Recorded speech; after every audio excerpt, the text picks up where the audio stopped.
জন্য গোটা ডোমকলের মানুষ আজকে তাকিয়ে আছে ওই পরিবারটাকে উচিত শিক্ষা দেওয়ার জন্য। রাজনীতির ময়দানে রাজনৈতিক লড়াইয়ে আমাদের কাছে সব প্রতিযোগী হচ্ছে চ্যালেঞ্জিং। কাউকে আমরা ছোটভাবে বা দুর্বলভাবে লড়াইয়ে নামবো না। ব্লক কংগ্রেস এইবার একমাত্র সুযোগ পেয়েছে যে জাতীয় কংগ্রেস প্রতীকের যে প্রার্থী আসুক ডোমকল ব্লক সর্বতোভাবে চেষ্টা করে সেই প্রার্থীকে আমরা জয়লাভ করাবো। কিন্তু আমাদের উপরই পাওনা হচ্ছে একটা, সব যদিও একজন মারা গেছে তার সম্পর্কে খারাপ কথা আমি বলতে চাইছি না, কিন্তু তার বিধায়ক থাকা অবস্থায় যে দুর্নীতি পাহাড় চূড়া এবং ভাউতাবাজি, মানুষকে যখন যা খুশি তাই বলে ভাউতা দিয়ে গেছে, একটাও সুফল ঘটাতে পারেনি। তার জন্য গোটা ডোমকলের মানুষ আজকে তাকিয়ে আছে ওই পরিবারটাকে উচিত শিক্ষা দেওয়ার জন্য।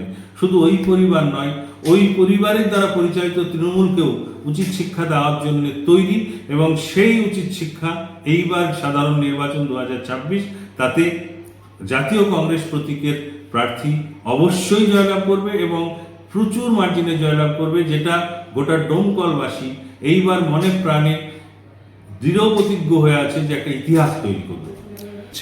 100%ই জয়লাভ করব। সাংগঠনিক প্রস্তুতি বলতে বরাবর কংগ্রেস সংগঠন ডোমকলে ভালো। আমাদের শুধু ঘষা মাজা চলছে বুথ স্তরে, অঞ্চল স্তরে, ব্লক স্তরে। আমাদের কোনো পরিবর্তন না করে সবাইকে রেখে আরও ভালো কিছু মানুষকে সঙ্গে দিয়ে যাতে শক্তিশালীভাবে সব জায়গায় লড়াই দেওয়া যায় তার একটা ব্যবস্থা করা হচ্ছে।